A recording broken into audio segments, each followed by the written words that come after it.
are very kind. Very kind. I'm an addict, and my name is Betsy. Hi. I'm a little bit terrified. Kind of that animal trapped in the headlights sort of sense, but, you know, I got down on my knees in the bathroom before the meeting started, and I prayed that God would carry me through what I cannot walk through alone, and so far He has. Yeah. I would first of all like to thank God for allowing me to be here. I would like to thank Narcotics Anonymous for allowing me to be here, and I would like to thank the convention committee for inviting me. It is truly a privilege and an honor to serve the fellowship that saved my life. So thank you for that privilege.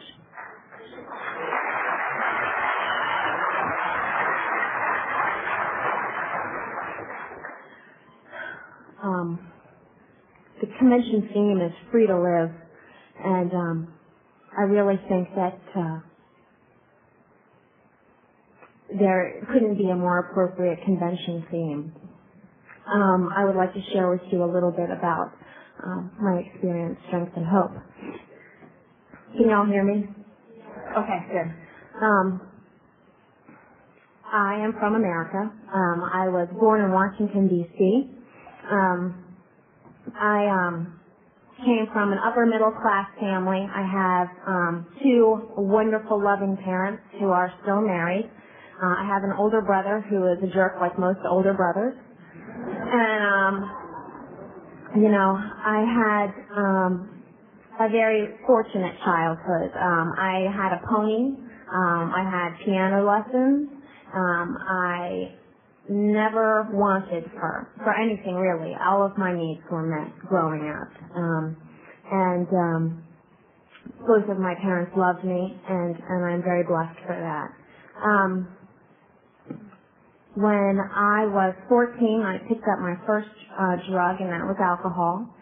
And I was at a party, and I drank myself into a blackout. From the very first time I was allowed to drink of my own without supervision, I drank until I was in a blackout. And I was 14 years old, and I threw myself at this 18-year-old guy who was at the party, and I made a complete ass of myself, and I ended up sleeping, we were at a barn, I ended up sleeping like in a stall, and I woke up the next day and I thought it was great.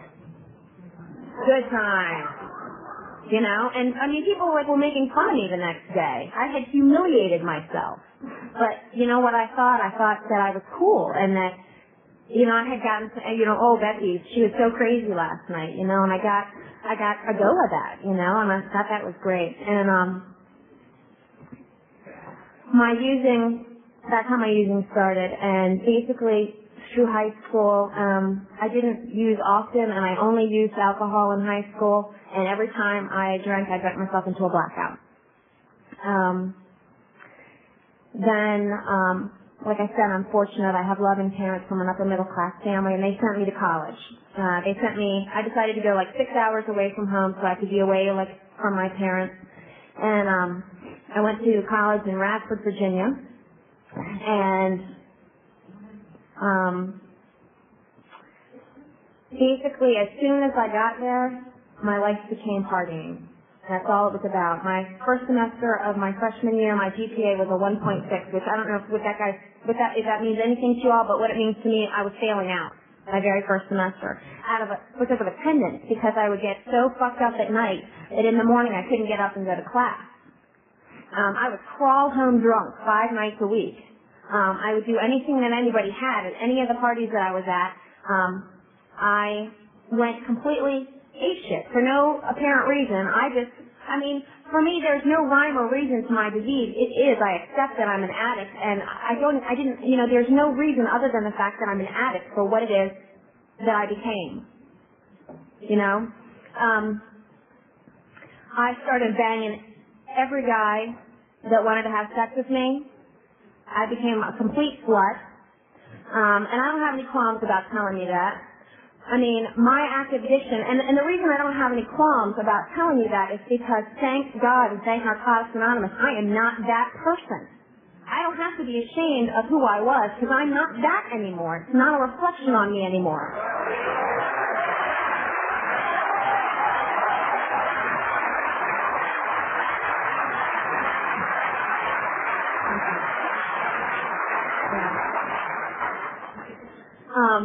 I became a complete slut. I was failing out of school. My life was completely unmanageable, and I was in a lot of pain. And I was all smiles on the outside, and I was, real happy-go-lucky on the outside, but I hated myself, and I hated what I was doing, and I didn't understand it, and my life was complete chaos. And my sophomore year of college, I drank a fifth of vodka. I swallowed everything in the medicine cabinet, and I slit both of my wrists because I was so tired of feeling the pain that I felt in my soul. I felt black inside. I felt like I had this vacuum in my soul where nothing was, and I didn't care about other people. I couldn't feel love. I couldn't feel anything. I just felt pain, and I was so tired that I didn't want to live anymore. I was 19 years old, and nothing really bad had ever happened to me. I just wanted to die because I was completely out of control, and I hated myself. My addiction was kicking my ass. So I got my first visit to my first institution. I was committed against my will to a psychiatric hospital in Radford, Virginia. I was pissed off about it too. They locked me down against my will, and they called my fucking parents. Can you believe that? I was mad. You fuckers, who do you think you are? Because they said I was a danger to myself. So, at any rate, my parents came down and they were, they wanted to know, this, that, and the other. And one of the things that had happened prior to the actual suicide attempt that I think it's important to talk about is I knew in advance that I was in trouble. And I had tried going to counseling. That's one of the things that I tried doing.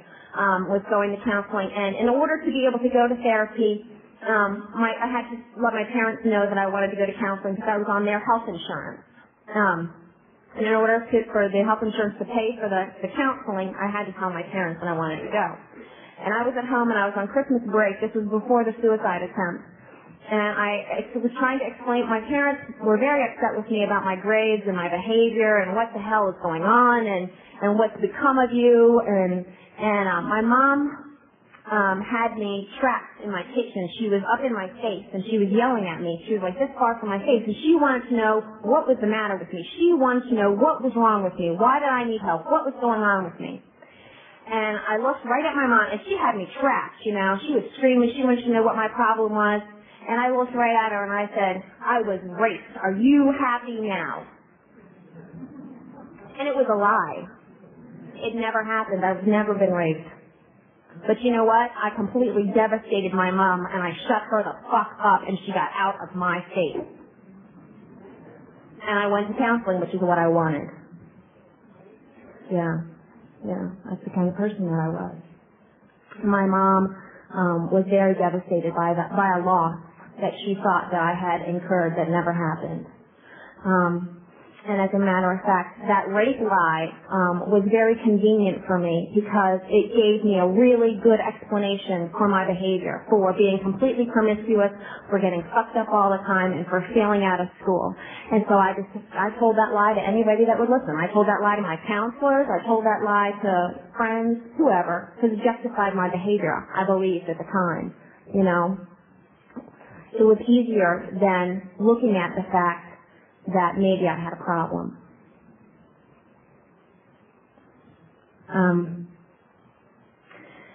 So after the suicide attempt, I got shipped home from school. My parents came down and got me. And they packed me up, and they took me home, and they sent me to counseling, a new counselor. And this time back at home living with my parents. I was out of school. And And she said to me when I was going to this counselor and we were, talking about everything that happened, she said to me, do you think you might have a problem with alcohol? And I looked at her and I said, no. And she said, well, you might want to, she goes, just for me, for my sake, I would like it if you would go to some of these meetings, some 12-step meetings.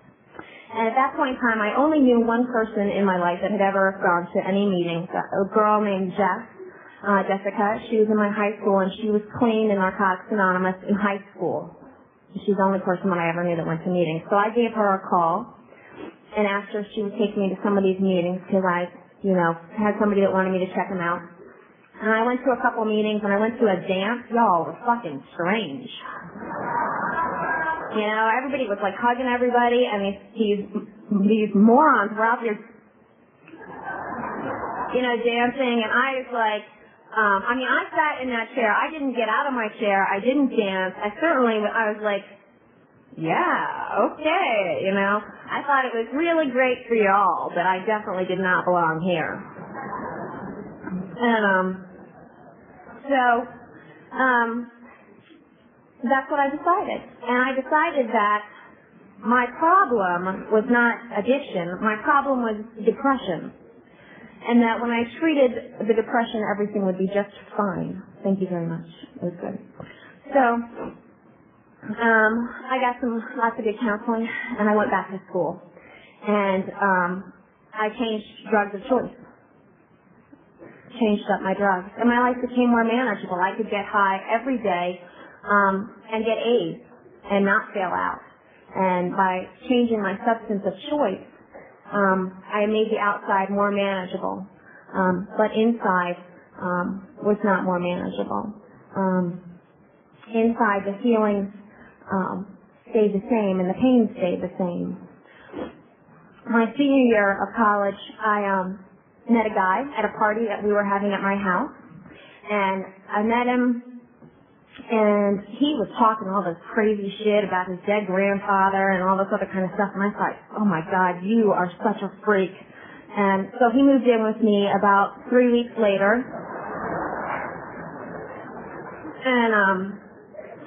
And the one thing that I knew about him was that he was a heroin addict.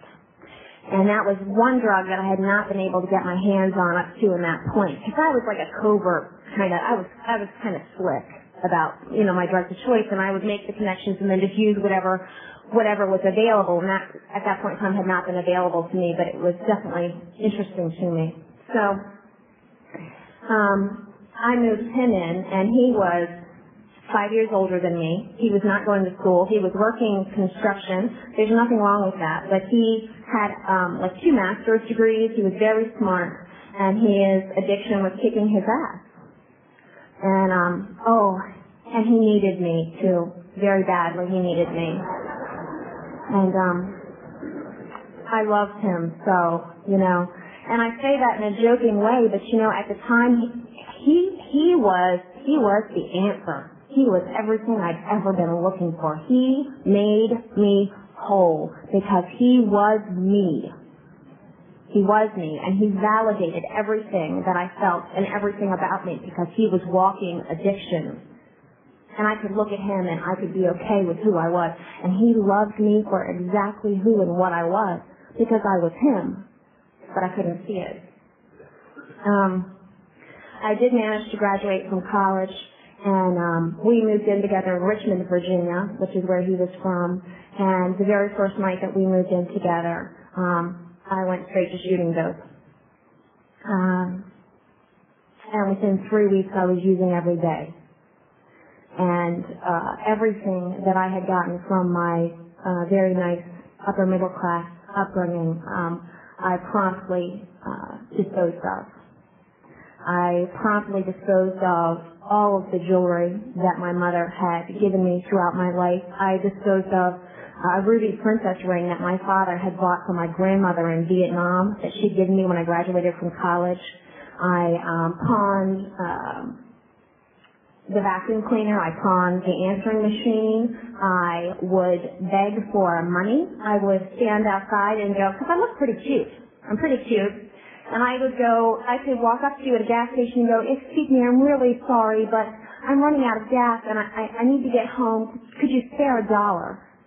And people would give me 5. And I would promptly put the $5 in my pocket and go ask somebody else for more money until I had shop money. One of the things that I like to do is lawn and garden shopping. That's in your lawn and garden. For anybody that's confused by that, we would drive around at night and steal lawnmowers and weed whackers and chainsaws out of people's sheds and out of their yards in the cities, in a town. And then we'd sell them. I deteriorated very, very fast. At the worst point of that run, I was probably a good 40 pounds thinner than I am right now, 40 to 50 pounds lighter than I am right now. I had really long hair. I had dyed it jet black because this man that I was so in love with, this wonderful man, was wanted by the police. And so we were on the run. One of the things that we did, things got really bad, life was really unmanageable. I couldn't hold a job. I tried working. I would go get a job. I could get a job. I just couldn't keep a job. And I would be at work, and I might last a day or two on a job, and the obsession and the compulsion to use would be so strong that I'd be sitting at work and I'd be thinking about who's doing what out there, and literally I would leave my job. I'd walk off at every job that I got because the obsession and compulsion was so strong that it couldn't wait till work was over. I couldn't wait till work was over to get high. And I mean, that's just how it was for me. I couldn't manage working. My whole life was ways and means to get more. It was all about the hustle. It was all about getting more. And so my life was a complete shithole. I'd lost all the material stuff that I'd managed to gain, basically. I was living in this house with this guy, and we had 2 dogs, and the house there was nothing in it was dirty. It was really, really dirty. There was about an inch of dog hair on the floor. It was disgusting. There was trash, pizza boxes, food. It was nasty. It was very, very nasty where I lived. Because cleaning wasn't a priority for me.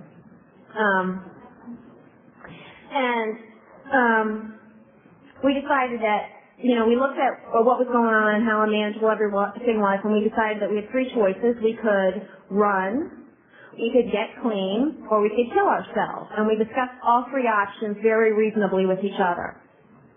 What is it that we should do? Getting clean was not something that I believed was possible.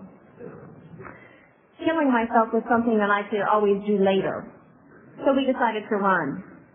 And we bought 50-pound bags of dog food for the dogs, and we cut it open and we left it in the living room. We left the back door open. We filled up containers full of water.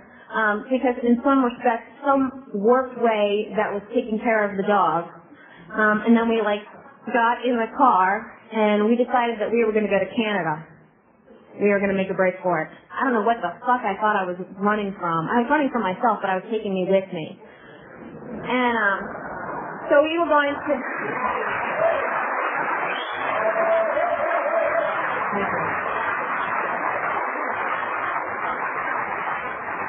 We were going to Canada, and we went north, and we stopped in, Philadelphia, New York, and important places like that, where there's lots of drugs in the project. And I had all sorts of interesting adventures. Got a squeegee guy to cop for us, and his squeegee was in the car. A squeegee is a windshield washer, for those of you who are not familiar with the word. And in New York, the guys will stand on the corner and wash your windows and then want money from you. We got one of these guys to buy some drugs for us in the city, and we kicked him out of the car. We pulled a gun on him and kicked him out of the car and took off with the drugs. He wanted some of the drugs. That was the deal that we had made. And he threw himself on the car trying to stop us because he wanted some drugs. We pulled a gun on him, and then he was just yelling that he wanted his squeegee back. So I tossed the squeegee out of the window, and the guy let go of the car, and we continued on our merry way. That's what it was. But we got about 70 miles south of Maine, which is very north in America, and it was cold. And we decided that maybe Canada wasn't a good idea. Maybe it would be too cold up there. Let's go to Mexico. So we turned the car around, and we went back to New York and back to Philadelphia and important places like that. And ended up in North Carolina. And I was very dirty, and I mean that like hygiene was not important to me. I already told you I was about this big around, and I had dyed my hair jet black because I was incognito. And I didn't shower because to me, when I was dope sick, I couldn't stand being in the shower. I couldn't stand being closed up. I couldn't stand the water on my skin. And when I was high, I just didn't give a shit. So I didn't bathe. My feet were black because it was when we were in North Carolina. It was warm. It was hot. It was summer. And my usual garb was a pair of cutoff shorts and a bathing suit top or something really nasty. I was black and blue from shoulder to wrist. I was black and blue from shoulder to wrist. And I don't even have any idea what I must have looked like. It must have been really awful. But I thought I was ready for the runway, y'all. I thought I looked good. But I believed that too. And when I first got clean, I thought that I looked really good because I was this big around, and I thought that was, that I looked great. But I've talked to people since then, and it's my understanding that I looked very frightening, very sick and very frightening. And I can accept and believe that today. At any rate, so I got very tired. We were in North Carolina, and we would stay in this hotel in North Carolina, and we would drive to the city of Richmond, Virginia from North Carolina, and cop, and then go back to North Carolina. And it was this weird, fucked up, bizarre behavior. I'd been in a hotel, and I had been using for 3 days straight. I hadn't slept or eaten for 3 days. And we had driven into Richmond in the morning, and we had cops. I had managed to get this dealer to front me some. I don't know if the terminology means anything to you, but I had gotten this guy to advance me some drugs on the promise that I would give him some merchandise later on in the day when I could steal it. And because I was very good at stealing, that's how that's one of the things I did the most. But I was really, really sick. I had snot running out of my nose, and I wanted to die. I hurt really bad, and I didn't have any water in the car, and so I was in the city. It was really dirty and rainy, but I got water out of the puddle in the city street to cook up my dope because I was sick, and I couldn't wait the 2 minutes it would take to get to McDonald's to get a damn glass of water. That's how sick I was.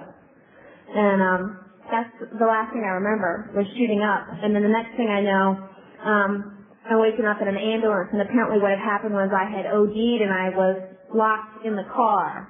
And the fire department had to come and smash the window to pull me out of the car. And when they opened the car door, 3 syringes fell out on the ground, and I was in the car and I was dying. And they pulled me out and they brought me back. And I was so sick. They took me to shock trauma. They took me to the hospital, and they kept me there for the day, and they let me go that afternoon. And I was so sick that when I left that hospital, I was hooking up in the hospital parking lot. I was getting high again in the hospital parking lot when they let me go. And that was my disease. That's what active addiction was like for me. I had married that guy that I had told you about. I married him when we were in North Carolina because while we were discussing these prospects, that night, after my overdose and the trip to shock trauma, I was really, really tired, and I made the decision that, all right, we tried running, and it wasn't working. And we were talking about our options again, he and I. We tried running, and it wasn't panning out so good. His idea was killing ourselves. He thought that was the solution, that if we killed ourselves, that would be great. It was kind of like a Romeo and Juliet kind of a thing. I told him that let's try getting clean first, and then if that doesn't work, then we can kill ourselves. But if we kill ourselves now, we can't try the getting clean option. And so he agreed to that, but kind of it wasn't really what he wanted to do. And I called my parents, and they were aware of what was going on. They were scared out of their minds. They knew that I was missing. They knew that I was strung out on drugs, and that was about it. And my parents came down, and they got me. And they took me to my first detox, which was Easton Memorial Hospital in Easton, Maryland. And I remember being in that detox, and I remember it was probably like the 5th morning that I was there, waking up in the morning, and this is something that I take for granted today, but waking up in the morning and feeling okay. I don't know how many of you can relate to that, but in my active addiction, when I woke up in the morning, I wanted to die, and I felt like shit, and I had this thick yellow snot coming out of my nose, and fuck the morning time. I hated the fucking morning, and the goddamn birds, you know? And on my 5th day of this detox, and waking up and feeling decent, like a human being, was really amazing. It had been years since I felt like that. And so I went to detox, and I went to a rehab, and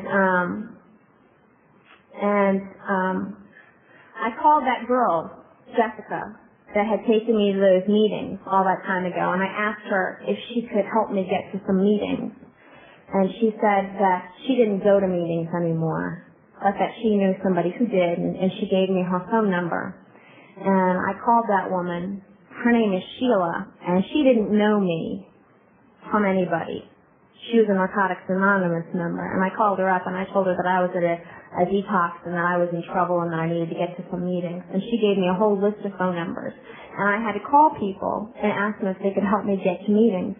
The third person I called was a woman named Darcy. And she took me to meetings every day for the 10 days in between detox and rehab. And I started meeting people in Narcotics Anonymous. And I'm so grateful because you saved my life. I started going to Narcotics Anonymous meetings, and I met this girl, and her name was Wendy, and she was wild. She was very obnoxious. She had a big mouth. Her name was Wendy. She's very tough, and she had a dirty mouth too. And I don't know about you, but I'm drawn to people like that. You know what I mean? The more obnoxious you are, you're right up my alley. I kind of like people that are a little on the wild side. You know, I'm very drawn to that. And she was very wild, and she was tough, and she was committed to her recovery. And her life wasn't all that. She didn't have a lot of great material stuff, but goddamn, she was Narcotics Anonymous 100%, and I made her my sponsor.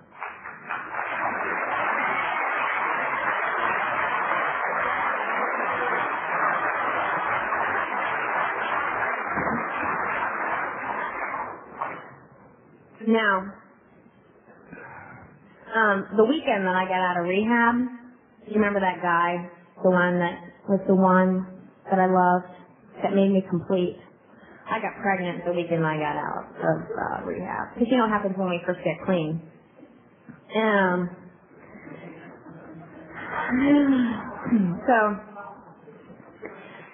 he was walking disease still. And it was all about me and how much he loved me and how we could do all these wonderful things together. I don't even know all the time that I spent planning things with him that never ever happened. I mean, we would sit there shooting up, making plans that never happened. And one of the great things about recovery is I can make a plan and it can happen. Yeah. But, thank you. So, this guy, I was back living at home with my parents now, without my husband. He was still living in Richmond, and now I was pregnant, and I was bankrupt and broke, and I had nothing materialistically speaking, and what ended up happening, and I was going to meetings, and I was trying to learn about Narcotics Anonymous, and they told me that I needed to let go of the guy. that I needed to change people, places, and things. Because he wasn't staying clean. And I couldn't do it. I decided that he was my everything and that I would rather be with him than be clean. And so I used. And I would get like 30 days clean, and then I would go on like a weekend binge, and then I would get like 60 days clean, and then I would use. And I got so fucking tired of picking up a white fucking key tag, and I was so humiliated that I stopped. And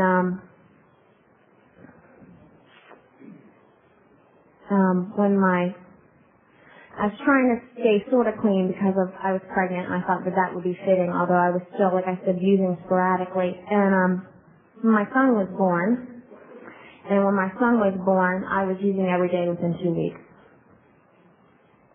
Because he was on the outside, and now there was no, I didn't do it. And everything was the same that it was before, except for this time I was dragging my newborn son with me. And I would use him like a prop in hustling, because it's a lot harder to say no to a woman with an infant when she's asking you for money. And I took my son to shooting galleries, and I took my son to all kinds of horrible places. I did not bathe my son. I did not feed my son regularly. And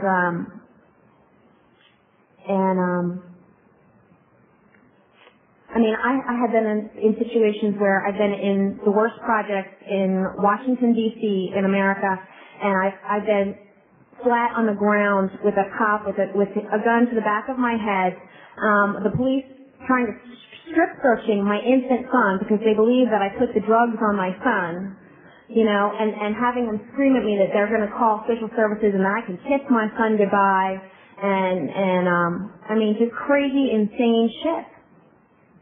And a whole big miracle happened. A very large miracle happened. I had been in a series of car accidents at the end of the road.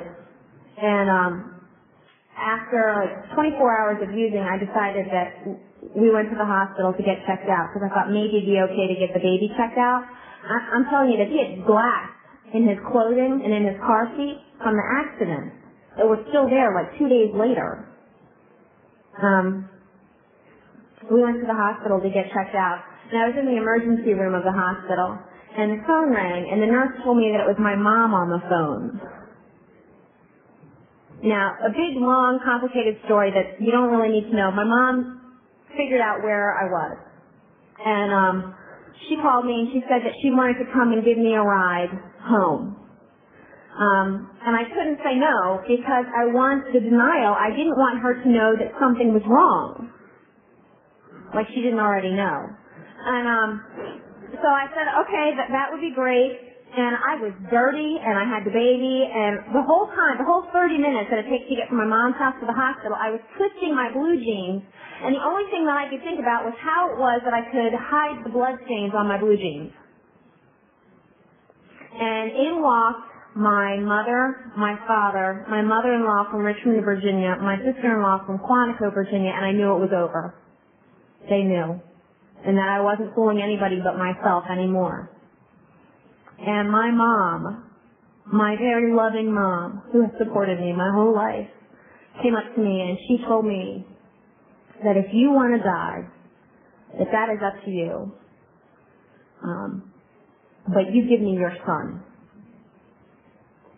And my mom, God love her, she told me that what I did with myself was my business, but that she wanted the baby. And that was a very painful, painful moment. And that was the moment that I made the decision. You know, and that was the moment that the miracle happened for me.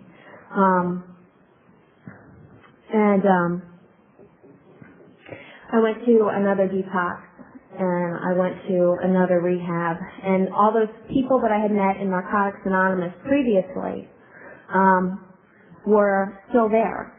in Narcotics Anonymous. And that woman, that really loud, obnoxious woman who I had asked to be my sponsor and had never, ever used in any sort of sponsorship type fashion, one of the amazing things that I would like to tell you about is how Narcotics Anonymous showed up for my family. Because when my parents were going through hell about my active addiction and they didn't know what to do, my mom had calls from people in Narcotics Anonymous. And people in Narcotics Anonymous supported my parents in my active addiction when I couldn't support my parents.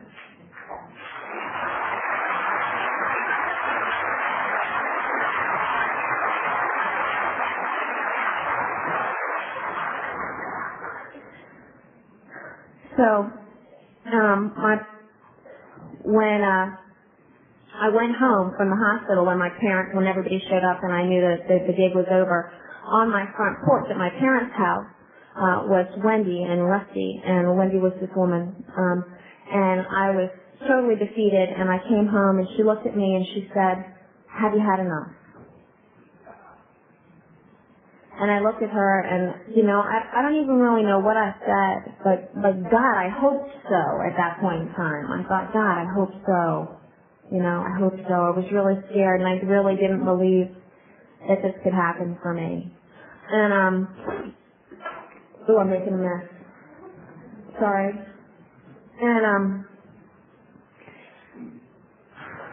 okay, that was somewhat distracting. At any rate,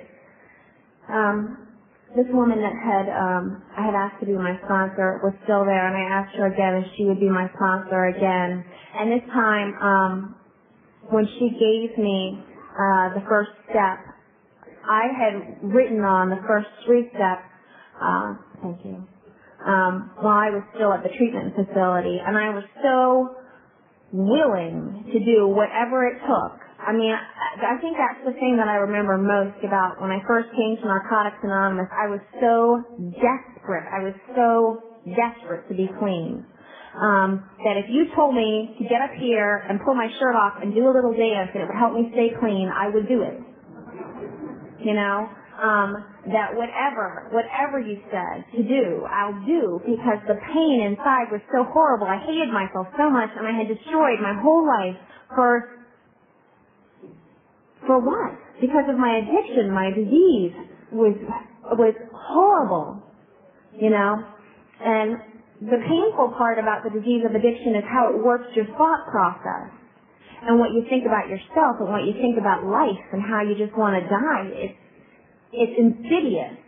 It's sinister, the disease of addiction is.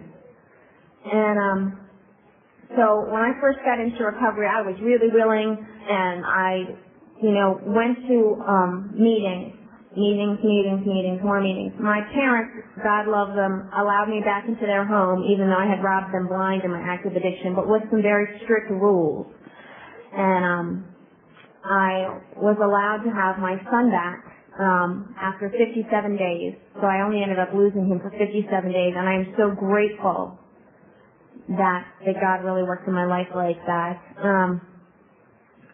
And in recovery, I learned how to be a parent. And in recovery, I learned how to be a daughter. In recovery, I've learned how to be a friend. In recovery, I've learned how to be a partner. In recovery, I have learned how to show empathy.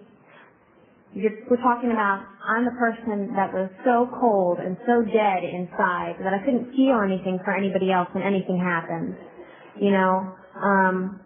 and today I can feel things for other people. I can feel when they're sad, and I can feel when they're happy.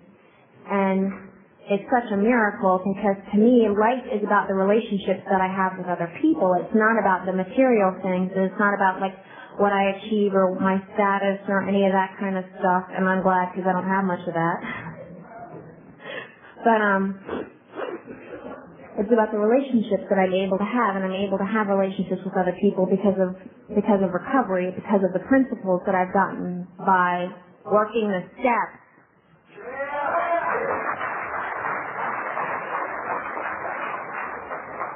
if you're confused about recovery, or if you're confused by the talk or what the program is, read the basic text. It's in there.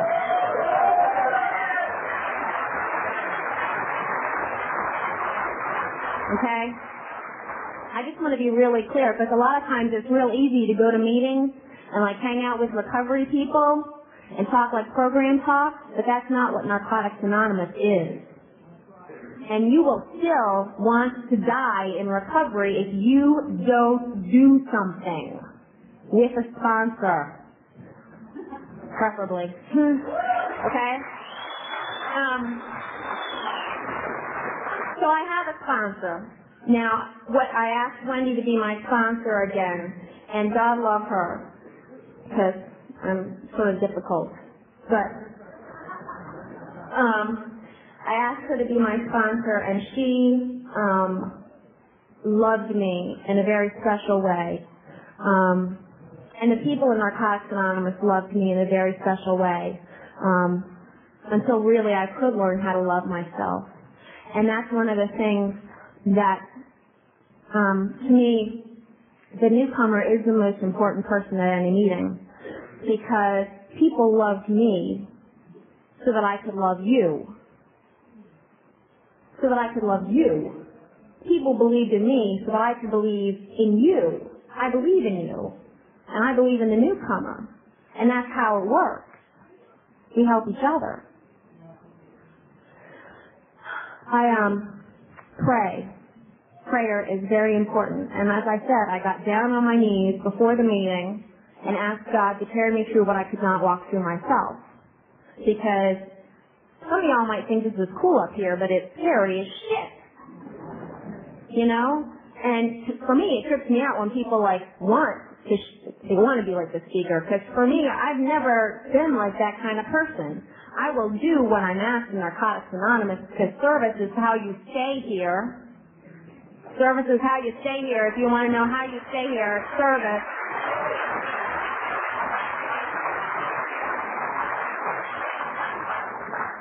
You know, I'll do what I'm asked, and I was asked, and I accepted, even though God knows this is not where the fuck I want to be. I want to sit down there and watch the entertainment. I don't want to be it. You know?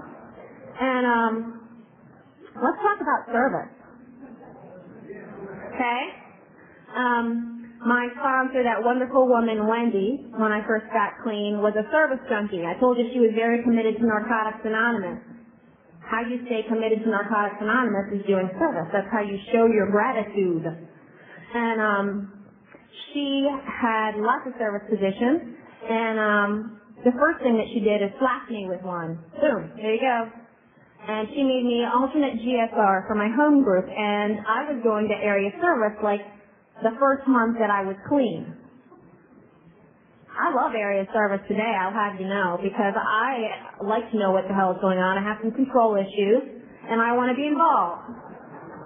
Okay? I just finished, I serve. I serve at the home group level. I have a home group position, and I serve at the area level, and God willing, I'll serve whatever level the service is required. And what I believe about service, when I get nominated for a position, if somebody nominates you for a position and you are capable of doing it, you accept the position, because that's how God works. We don't always get the prestigious great positions that are like, ooh, look at me. You know, sometimes, we do stuff that's kind of schmucky. Right? Yeah, but it's the schmucky positions is where God works and where you get really the great benefits. That's about being humble.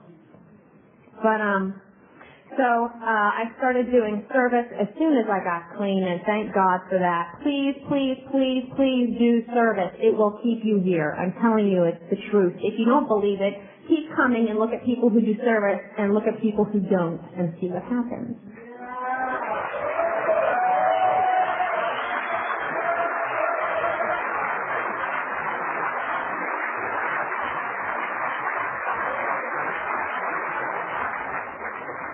Okay, so thank you for listening to my service tangent.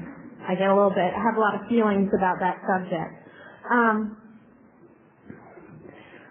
I pray. I want to talk about prayer, and I want to talk about a higher power, and I don't want to talk about mine, because that doesn't matter, and that's one of the beautiful things about Narcotics Anonymous. I want to talk about the fact that a higher power, whatever it is extremely important. It's pivotal, and if you don't think it is, or you don't think it's necessary, look at the steps. When I first got here, I couldn't believe in anything more than the group, and that's okay. My first higher power was you. You guys definitely had something greater than me, because I just couldn't, and that's okay. But I have found a loving higher power that really only wants good things for me today, and I'm so grateful, because it is so wonderful not to have to be the one in charge, because I kind of fuck things up really bad. You know, I do. And I'm so grateful that I have a God that will work things out for me if I allow him, if I can get myself out of the way. I sponsor some women, and sponsorship is definitely a learning experience when you get on the other end of it. You know, I have a different sponsor now than Wendy. I needed to change sponsors because Wendy moved away, and she was far enough away from me that I found it easy to avoid her and avoid having to look at myself, or avoid having to be really accountable to anybody for my behavior. And for my own personal recovery, I got a different sponsor. Another service junkie, because like I said, service is really important to me. And I work with steps with her. And I've been given some confies in my life, and it's definitely fun. What do I want to say about it? It's frustrating for me as a person when I can, you know, to practice the principles in dealing with another person. And that applies to not only sponsorship, but to friendships and to my relationship, and admitting that, the only person that I have any sort of anything over is myself. And sometimes I don't even have that. At any rate, I feel like I'm rambling. Am I doing okay? Okay, good. Thanks. I'm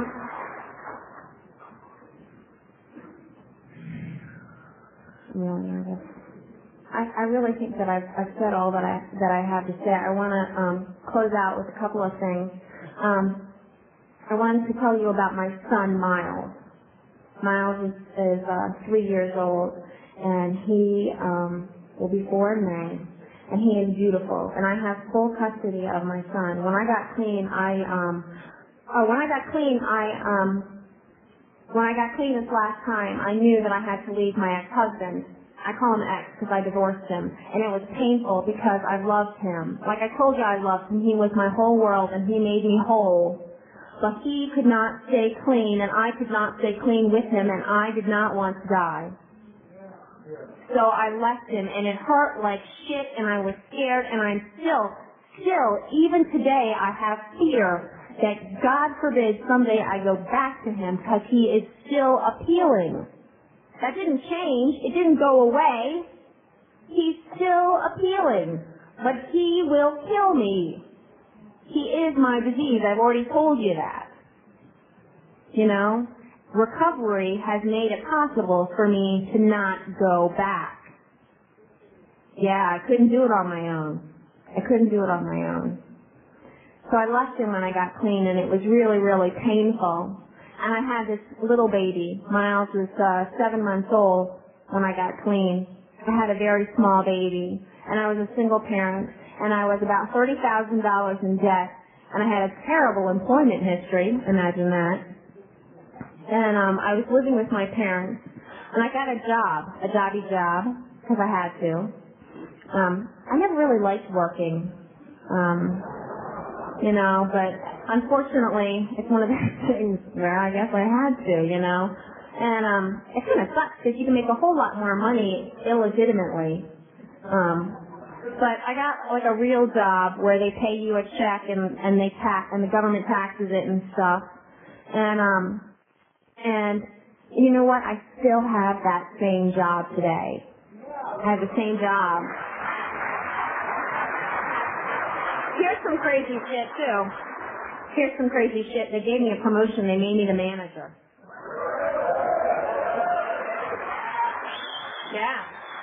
Yeah. And I have daycare for my son. I work Monday to Friday, 9 to 5:30. I have health insurance. Yeah. I've been to see the dentist, and I brush my teeth too.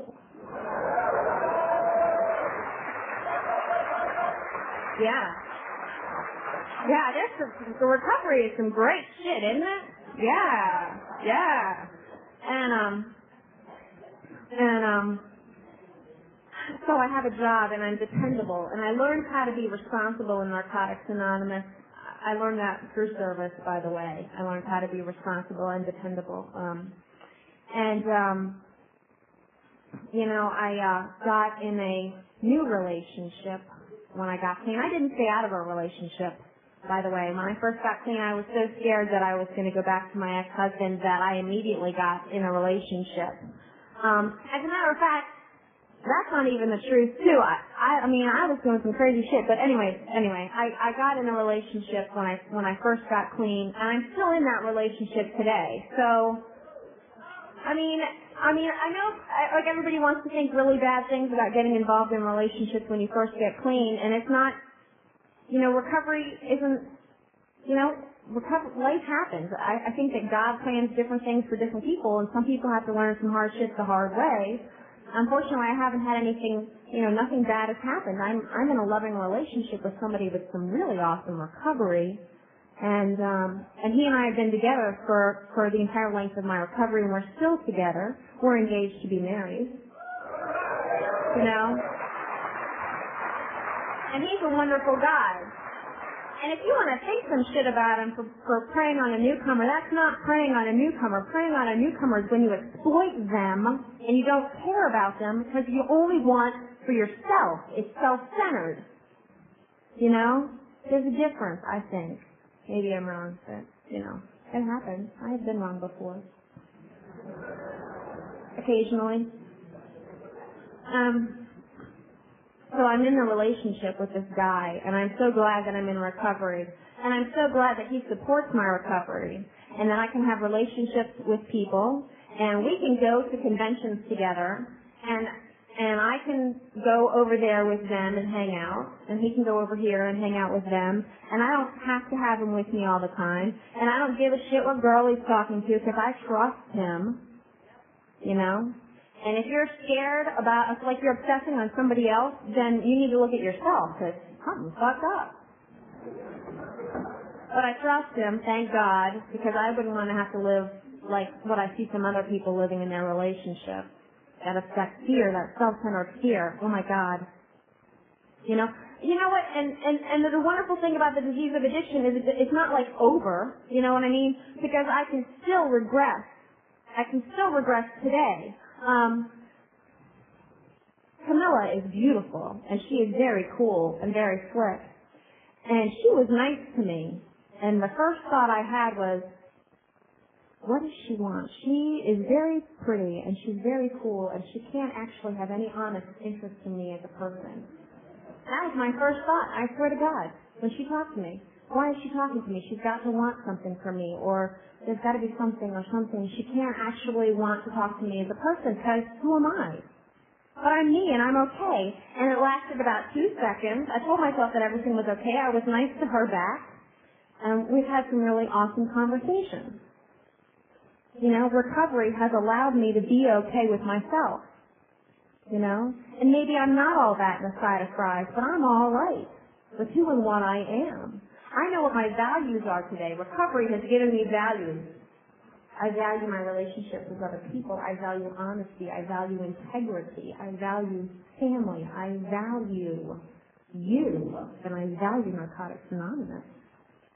And I'm so truly blessed, and I'm really, really grateful, and I hope I haven't left out anything like really major service, sponsorship, prayer, steps, traditions are very, very important because they're steps and they're traditions, and if you do service, you need to know about the traditions. So, they're really important too.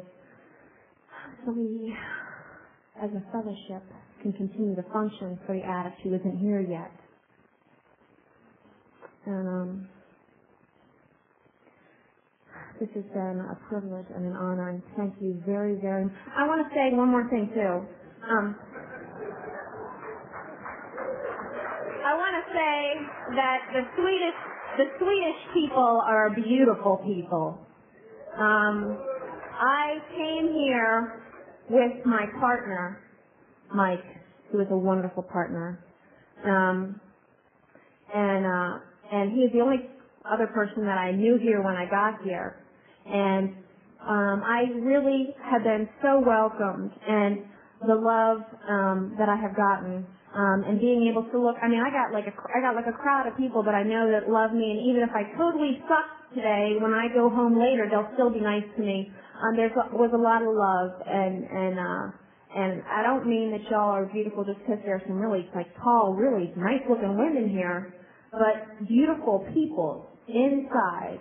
And I want to thank you so much because it really is mind-boggling when you come to realize that we are a worldwide fellowship. And I've heard people share about it here today, but today, this convention for me was the first time I've ever gotten to see it in action. And it's amazing when you realize that you can go anywhere in the world, including Saudi Arabia, and be at home and have people who are like you and that will love you. And thank you for loving me, and thank you so much for saving my life. I appreciate it more than I could ever explain. Thank you.